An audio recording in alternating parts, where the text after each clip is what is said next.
Là, je suis juste à côté du métro.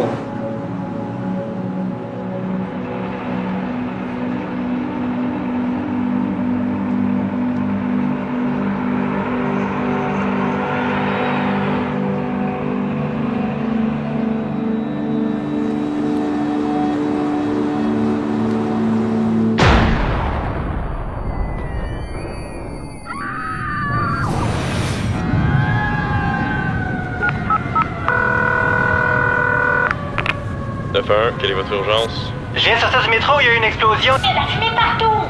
J'ai la peau brûlée, les yeux qui me piquent. Je sais pas quoi faire, je vais où? Je te confirme qu'il y a un événement dans le métro Berry-UQAM ce matin avec de nombreuses victimes. Donc, il y a des victimes qui pourraient se rendre à la salle d'urgence à Saint-Luc dans les prochaines minutes.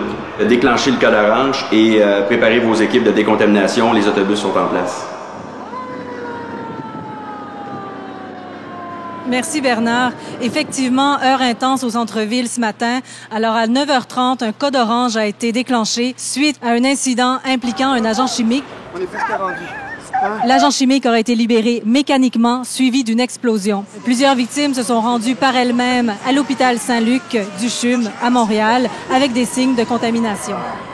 Plus tôt ce matin, on a pu voir plusieurs instances municipales et provinciales unir leurs forces et s'activer à mettre en branle tout ce processus. Je me suis entretenue avec les représentants de ces organisations qui mettront en lumière tout le processus de décontamination. Dans la situation de tous les jours à l'urgence, la plupart des patients, on peut les traiter de façon régulière. Mais s'il y a beaucoup de blessés qui arrivent ou beaucoup de patients qui arrivent rapidement, ces ressources-là deviennent insuffisantes. Alors, c'est à ce moment-là que le centre hospitalier déclenche le code orange. Le code orange nous permet, dans les centres hospitaliers, de ravoir ou de rappeler plein de personnel et des ressources matérielles également qui sont importantes pour traiter plus de patients. Alors, on se rappellera l'événement qui s'est produit au Japon en 95 lors de l'attaque au sarin.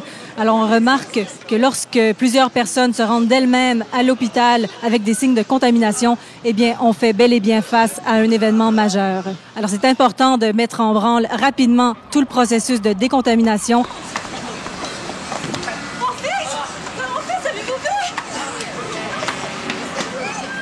Est-ce que vous pouvez nous expliquer un peu le processus des étapes de décontamination? Dans un premier temps, suivant la réception d'un avis d'un événement important pouvant induire une contamination, l'ensemble des premiers recevants, en fait, c'est les gens qui exercent les fonctions de décontamination au centre hospitalier, doivent s'affairer rapidement à bloquer l'ensemble des accès du centre pour éviter de compromettre la sécurité tant des occupants que de l'infrastructure. Ensuite de ça, les agents de sécurité, c'est eux qui vont s'assurer, en fait, de maintenir tous les accès bloqués. Dans le cas qui nous occupe, nous avons exercé la décontamination dans un autobus. Par contre, il faut se rappeler des principes qui gouvernent la localisation d'un emplacement. Et dans le cas précis ici, en fait, c'est d'avoir un emplacement qui est à proximité de l'urgence afin de transférer les patients selon leurs priorités cliniques. Mais chaque centre hospitalier, selon leurs particularités de leur environnement physique, doivent choisir un emplacement comme une tente à l'extérieur, le garage des ambulances, une aire de décontamination qui serait spécialement prévue à cet effet-là.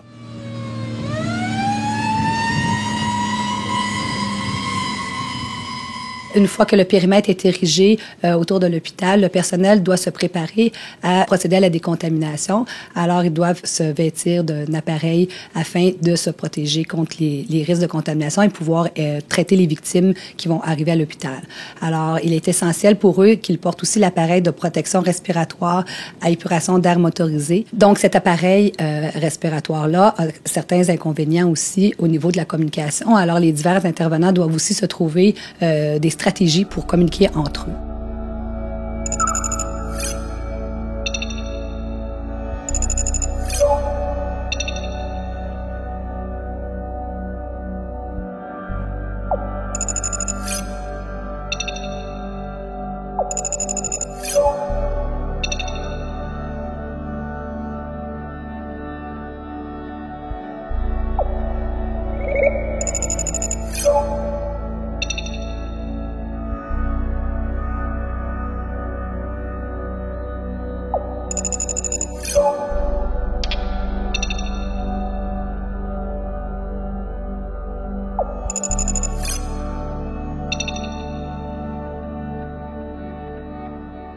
L'ensemble du processus de décontamination s'exerce dans deux zones distinctes. La première est la zone de décontamination, à l'intérieur de laquelle il y aura les patients contaminés, et il y a la zone post-décontamination qui permettra d'accueillir en fait les patients qui auront subi le processus de décontamination. La première aire à laquelle on devra s'attarder est l'aire de réception des victimes. C'est l'emplacement où seront dirigés l'ensemble des victimes qui arriveront par leurs propres moyens au centre hospitalier. On vient de l'explosion dans le métro. Ça m'arrive bien les autobus! Non, regardez, nous on veut rentrer à l'urgence, je veux voir un médecin, voyez-vous, elle n'est pas capable, elle se rendra pas. Allez, vers l'autobus! Mais pourquoi on peut pas y aller? Vous allez contaminer tout le monde! Ça n'a pas de bon sens, moi je veux aller. Allez, mais sont où les médecins? Sont où les urgentologues? Quelque chose? Tout là-bas! Allez là-bas! Allez, viens avec moi. On arrive. Ça c'est. Alors, avant d'entrer dans l'hôpital, il est bien important que les victimes soient dirigées vers la zone de décontamination. Qu'aucune victime ne rentre dans l'hôpital sans être décontaminée. Et les patients qui arrivent en ambulance, normalement, sont tous décontaminés sur le site. Advenant le cas où ils ne seraient pas décontaminés, à ce moment-là, ils devront passer par la même zone de décontamination avant d'entrer dans l'hôpital. La zone de décontamination est là aussi pour protéger contre la contamination secondaire pour les patients de l'hôpital, pour le personnel de la santé et aussi l'environnement physique de l'hôpital. Alors après la zone de réception des victimes, on passe à la deuxième zone, qui est l'aire de pré-triage. Alors qu'est-ce qui se passe dans cette zone? Chaque patient est trié et envoyé à la douche de décontamination selon leur ordre de priorité, selon leur état clinique. Les victimes les plus blessées vont passer en premier pour ensuite être dirigées à l'urgence en premier. Avez-vous vu une dame âgée, elle a 85 ans? L'avez-vous vu? J'ai pas vu personne. C'est un gros événement. L'important, c'est que vous restiez ici pour ne pas contaminer d'autres personnes. Que fait-on dans une situation où l'état de santé de la victime se dégrade et nécessite des soins d'urgence? Il y a des zones grises très importantes. C'est des décisions de vie et de mort que cette équipe-là prend.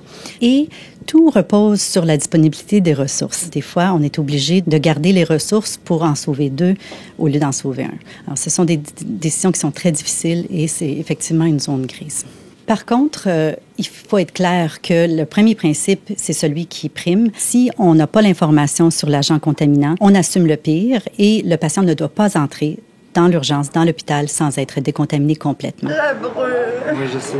Avez-vous avec la poitrine? Oh, ça brûle. Ça va-tu arriver à un moment donné? On essaie de sauver le plus de monde possible. En fait, la troisième aire est l'aire de déshabillage. C'est l'emplacement où les personnes ambulantes pourront se dévêtir et les personnes non ambulantes seront dévêties par les premiers recevants. Il est important d'assurer l'intimité au travers de ce processus et qu'on sépare les genres, donc les hommes, les femmes et les personnes non ambulantes de manière distincte. Alors, le processus de déshabillage est une étape prépondérante à l'intérieur de la décontamination qui permet de retirer jusqu'à 90% de la contamination sur le patient. Il est très important dans le processus de déshabillage que le chandail et autres vêtements soient retirés du haut vers le bas pour éviter qu'il y ait un contact facial avec l'agent contaminant et, de cette façon-là, empirer l'état du patient. Alors, les victimes devront mettre l'ensemble de leurs vêtements à l'intérieur d'un sac. On vous déshabiller, on va passer à la douche. Et après ça, vos appareils, on va mettre... Je veux pas le donner. Hein? Je veux pas le donner. Mais là, vous n'avez pas le choix, mais vous allez sous la douche. Nous passons ensuite à l'aire de brossage et de lavage. Pouvez-vous nous expliquer un peu ce qui se passe dans cette aire? Oui, dans l'aire de lavage-brossage, nous allons prioriser l'autodécontamination. Cette façon de faire permet une plus grande latitude et moins de ressources, en fait, pour procéder à l'ensemble du processus de décontamination. Afin d'assurer un confort minimal aux patients et d'éviter une hypothermie, la température de l'eau doit être autour de 29 degrés Celsius.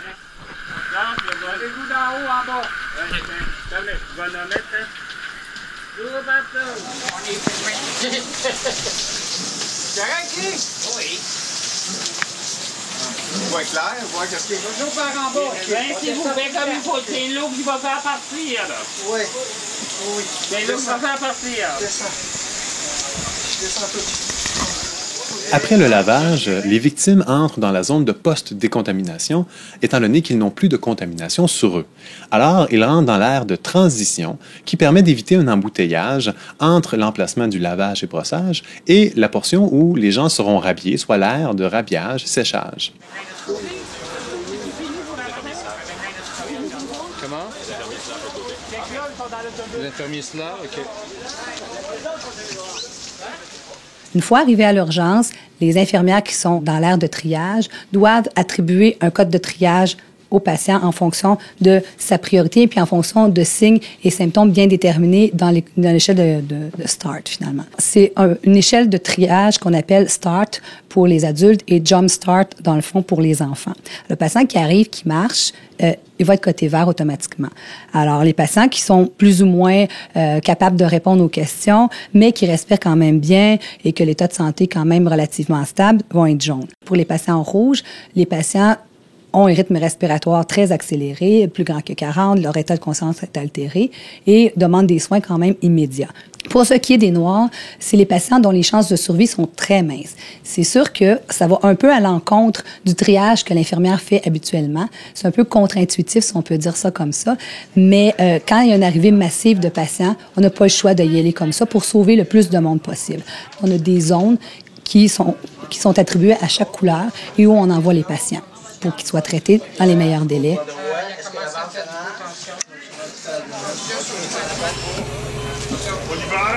Restez pas! Restez pas!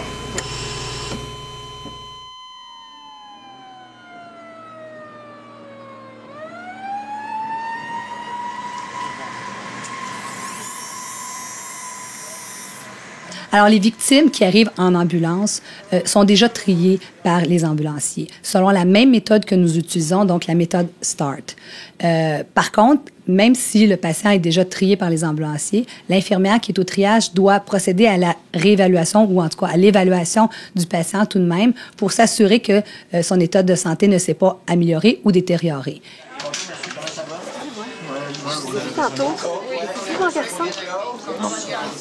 Alors, en plus de l'événement en soi, j'imagine que tout ce processus doit être très éprouvant pour les victimes. Alors, quel type de support est offert aux patients? En fait, on peut s'imaginer que dans un cas comme celui-ci, il y a beaucoup plus de patients qui vont se présenter dans les centres hospitaliers et dans les cliniques que le nombre de patients qui a été vraiment exposé à l'agent intoxicant. Si on prend l'exemple de l'attaque au sarin dans le métro au Japon en 1995, on avait estimé quelques 5000 consultations dans les centres hospitaliers et dans les cliniques, alors que seulement environ 1000 personnes ont réellement été exposées de façon significative. Ce qui veut dire que chaque centre hospitalier doit prévoir dans leur plan de code orange un plan de réponse psychosociale. Et cette réponse-là, en général, comprend les équipes de psychologie, de psychiatrie, des travailleurs sociaux, qui travaillent tous ensemble pour soutenir les patients qui ont été exposés, qui font partie du désastre, mais aussi ceux qui sont juste inquiets. Et c'est normal, il faut s'attendre à ça. Et ça fait partie du plan Code Orange d'une institution. Alors, on a vu plutôt un père se présenter avec son bébé. Que fait-on dans une telle situation? Ça prend plus de personnel pour guider les enfants qui se décontaminent, pour les aider aussi à se décontaminer, et c'est là que le parent peut aider.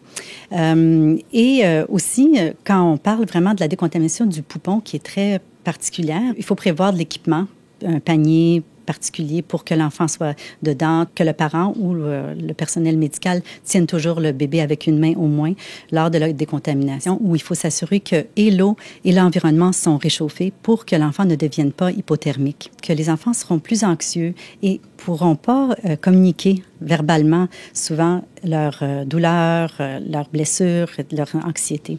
Donc, c'est vraiment préférable, si l'état de santé de l'enfant et de l'accompagnateur ou du parent le permet, de garder les deux ensemble. Le processus de coordination et de communication lors d'un tel événement se produit dans l'ère du chef de décontamination. Un tel événement est très demandant pour les personnes qui sont premières recevantes au niveau du centre hospitalier. En effet, ces personnes portent un équipement de protection individuelle qui peut nuire à leur confort sur une longue période. Nous devons donc assurer que ceux-ci recourent à des pauses de manière fréquente et habituelle pour assurer pleinement leur santé et sécurité. Avant d'accéder à l'aire de repos, les premiers recevants pourront eux-mêmes se décontaminer en passant avec leur équipement de protection individuelle sous la douche, ensuite de quoi ils pourront retirer leurs équipements, les mettre dans un sac pour utilisation ultérieure. À la suite de cela, ils pourront être évalués pour assurer que leur condition physique est à 100% conforme à ce qu'il était au préalable. On retrouve également une aire de repos pour les intervenants. En quoi consiste-t-elle? Enfin, l'aire de repos pour les premiers recevants a deux fonctions distinctes. La première est d'assurer leur santé et sécurité soit un emplacement où une équipe de secours pourra être présente. C'est aussi l'emplacement où on assurera leur bien-être. Car il faut comprendre que bien que les victimes subissent quelque chose de traumatisant à l'intérieur du processus de décontamination, il n'est pas usuel pour un employé du réseau de la santé d'exercer des fonctions de premier recevant et de revêtir l'ensemble d'un équipement de protection individuelle.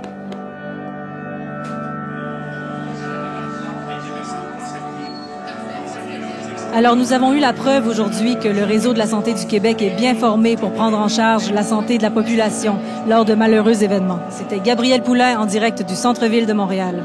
Retour à vous, Bernard.